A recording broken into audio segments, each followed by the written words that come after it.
Pendientes de las palabras del presidente ruso Vladimir Putin, vamos al análisis geopolítico y lo hacemos un día más de la mano de Carlos Hugo, profesor del Máster en Seguridad, Defensa y Geoestrategia en la UNIR. ¿Qué tal? Muy buenas, Carlos, buenas tardes.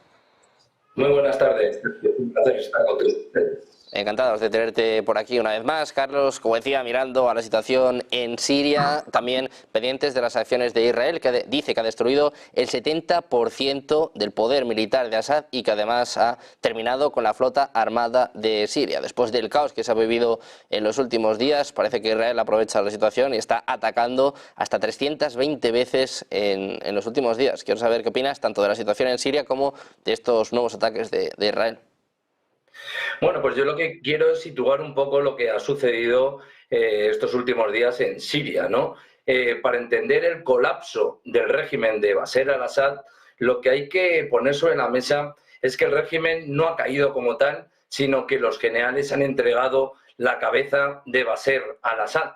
Recordemos que en Doha hubo una reunión entre Rusia, Irán y Turquía, y aquí se decidió la entrega de la cabeza de Bashar al-Assad, porque lo que es incomprensible es que una organización islámica suní pueda contra 200 militares, a pesar de que, si bien es cierto, que 13 años de guerra civil con entre 300 y 500.000 fallecidos, ¿no? Eso ha generado un hartazgo importantísimo para la población, esa crisis económica y esa corrupción en las propias Fuerzas Armadas, pero parecía que esto no era suficiente como para que las Fuerzas Armadas se rindiesen, ¿no? Vuelvo a repetir que tiene esa importancia esa reunión en la que se decide finalizar con este régimen, y entiendo que en ese momento Rusia se ofrece para dar asilo político a Bashar al-Assad, que, como sabemos, Bashar al-Assad con su familia se ha asiliado políticamente en Moscú. Rusia, yo entiendo que lo que habrá exigido, una de las líneas rojas, es mantener esas dos bases que tiene en el Mediterráneo, la base de aeronaval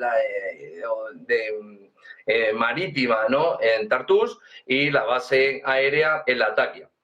Pero claro, que caiga un régimen como el régimen de los al-Assad, recordemos un régimen totalitario que lleva más de 5 décadas en el poder. Bashar al-Assad ascendió al poder en el 2020, pues digamos que es algo positivo, pero el escenario futuro de Siria es muy preocupante, ¿no? En el sentido de que recordemos que hay una serie de facciones que están integrados por terroristas yihadistas, y esto debe de preocupar de manera importante a Occidente, ¿no? Recordemos esta organización islámica suní, Hayat Tahrir al-Sham, HTS, ¿no?, como nos referimos, que es más sencillo, que son los herederos de Al-Nusra, que a su vez era la filial de Al-Qaeda, ¿no? Y los medios de Occidente están vendiendo como Mohamed al-Bashir va a ser el encargado de liderar esta transición en Siria, pero realmente esta es una persona que es un lobo con piel de cordero y no va a dudar en oprimir al pueblo, sobre todo a esas minorías, porque ¿qué va a suceder con ese porcentaje de la población que hay de cristianos, ¿no? En el sentido de que estas facciones terroristas obviamente pues van a aplicar la ley de la Sharia sin ningún tipo de contemplación. Y recordemos otras facciones como el Ejército Libre de Siria, ¿no?, que es esa coalición de grupos rebeldes que están respaldados a su vez por Turquía, que operan en el norte de Siria y que ya controlan el 80% de la ciudad de Manji, y aparte existen tensiones importantes entre estas facciones y el propio HTS, ¿no? También las Fuerzas Democráticas Sirias, que están lideradas por las milicias kurdas, y que Turquía tiene un papel importantísimo en todo este cambio porque es quien realmente lo ha propiciado. Y aquí el problema que Occidente se enfrenta es que estos yihadistas que se encuentran en las cárceles, pues, digamos, salgan de las mismas y que Siria no se convierta en un campo de entrenamiento de yihadistas y se convierta en un Afganistán 2.0, con esas implicaciones que puede tener en Occidente. Y aquí hay que pedirle responsabilidad a Turquía en el sentido de que tiene esa llave de paso de todos estos terroristas, yihadistas, e incluso personas con pasaporte europeo que se han radicalizado y que pueden ser exportados a Europa. Volviendo a la pregunta que me has formulado, existe una desinformación importante en el sentido de que se está hablando de que Israel tiene como objetivo tomar Damasco. Yo no creo que vayan más allá de los Altos del Golán y de esa área desmilitarizada, ¿no? Y buscar reforzar esa seguridad de Israel bombardeando esos objetivos que has comentado, que se han reportado hasta 300 bombardeos, ¿no? También recordemos que Estados Unidos ha bombardeado hace unos días hasta 75 objetivos, ¿no? Y lo que venían a decir que eran objetivos estratégicos del Daesh, porque recordemos que otra de las facciones terroristas es el Daesh, que también está enfrentado con HTS y esos bombardeos que llevaron a cabo Estados Unidos con B-52, los F-15 y A-10, que lo que pretenden es, digamos, atacar esos depósitos de municiones. En el caso de Israel se ha atacado bases aéreas para, digamos, neutralizar la fuerza aérea, también la propia flota marítima, y esto lo que busca es que estos terroristas yihadistas no se hagan con estos sistemas de armas y puedan atacar, en el caso de Israel, territorio israelí. Y entiendo que Estados Unidos también lo que busca es neutralizar pues todas digamos que estos sistemas de armas no acaben en manos de todas estas facciones terroristas.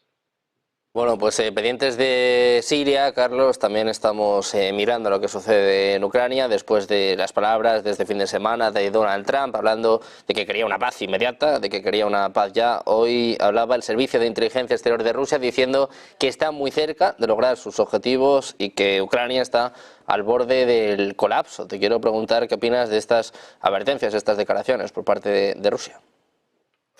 Bueno, ya lo he comentado en alguna ocasión en el sentido de que Rusia se siente cómoda en esta guerra de desgaste, ¿no? Un punto de inflexión fue, digamos, el nombramiento del ministro Andrei Belousov, que era un perfil más económico y preparó toda la maquinaria del Estado, digamos que todos los servicios del Estado los puso al servicio de esa maquinaria de guerra. Y en este sentido están recogiendo esos frutos y recordemos que en el mes de noviembre Rusia llegó a controlar 725 kilómetros del territorio ucraniano y que durante este 2024 Rusia ya ha avanzado 3.500 kilómetros.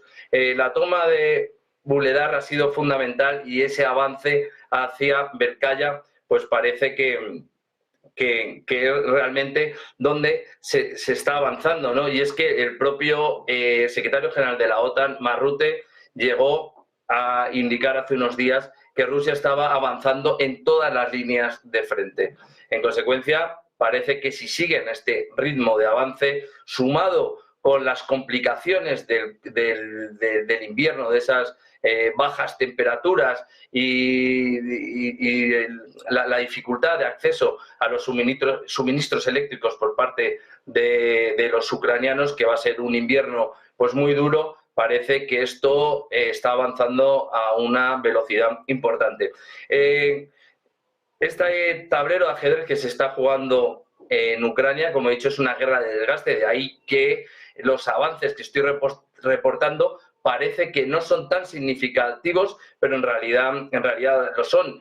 Y vemos cómo esa línea roja para el Kremlin que se traspasó, que fue el empleo de misiles de largo alcance, pues no han conseguido frenar ese avance de Rusia, ¿no? Como mucho, Ucrania lo que puede hacer es golpear objetivos en territorio ruso, hacer daño, por supuesto, pero parece que ni pueden congelar la línea de frente y mucho menos están pudiendo frenar ese avance de las tropas de Rusia.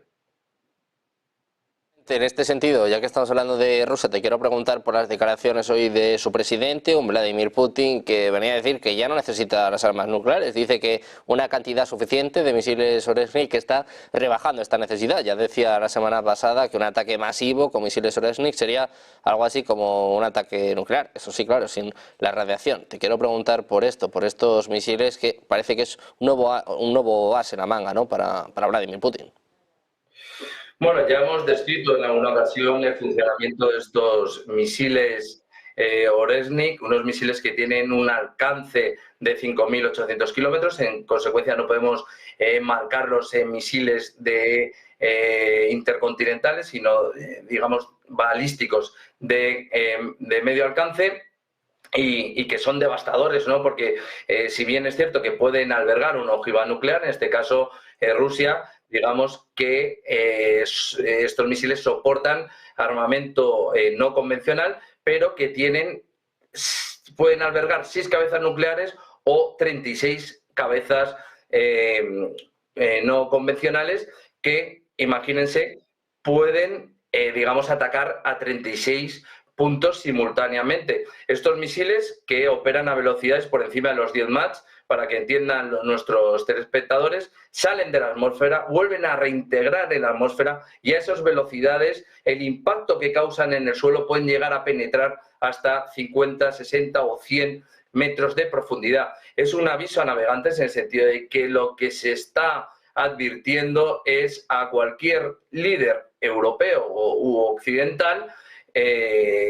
Por ejemplo, pongamos el caso de un presidente de un gobierno que se encuentre en el búnker digamos, de la dirección de las operaciones y que estos misiles pues, pueden penetrar perfectamente porque ya en su momento comentamos la dificultad de neutralizarlos y entendemos que actualmente incluso los sistemas Arrow 1 y 3 de ese sistema de cúpula de hierro de Israel, pues tendrían bastantes dificultades para neutralizar uno de estos misiles. Si, como ya anunció Rusia, se están produciendo de una manera, digamos, de una manera masiva, obviamente si se ataca un objetivo con una oleada de estos misiles, pues obviamente son totalmente letales. Pues más allá de estos famosos misiles, para terminar, te quiero preguntar también por el presidente ucraniano, Volodymyr Zelensky, que, como decía antes, hablaba en las últimas horas con Donald Trump y le decía que Putin solo teme al propio Trump y, en todo caso, quizás a China. Te quiero preguntar, bueno, pues por estas palabras, esta interpretación de Volodymyr Zelensky. Bueno, creo que aquí Volodymyr Zelensky lo que pone sobre la mesa es que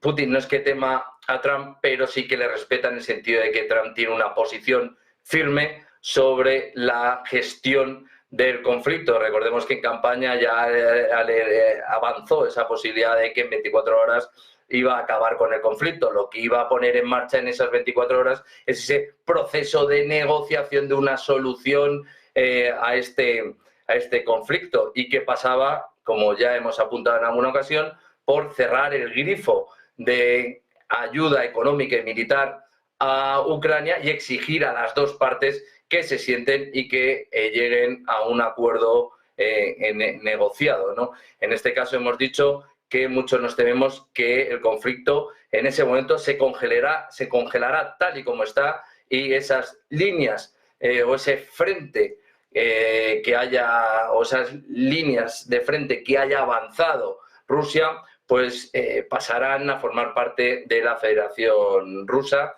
Y otra de las líneas rojas que también hemos apuntado pues será la no incorporación de Ucrania a la OTAN, entre otras cuestiones como el relevo del presidente de Ucrania. Parece que un escenario futuro de negociación en Ucrania pues no pasará por el presidente Zelensky, sino que tendrá sin duda un sustituto. Entiendo que estas declaraciones que realiza Zelensky van en esta línea, ¿no? Más que el miedo, o será el respeto, ¿no? Respeto por una persona que ya en campaña aventuró o avanzó la única solución que hay en este momento al conflicto entre Rusia y Ucrania, que es llegar a una solución negociada. Pues pendientes, desde luego, de esta solución negociada en Ucrania. Veremos también cómo impacta la caída del régimen de Bashar al-Assad. Muchísimas gracias, Carlos, por estar con nosotros un día más. Un placer. Muchas gracias. Muy buenas tardes. Muchas gracias, Sergio. Es un placer estar con todos ustedes.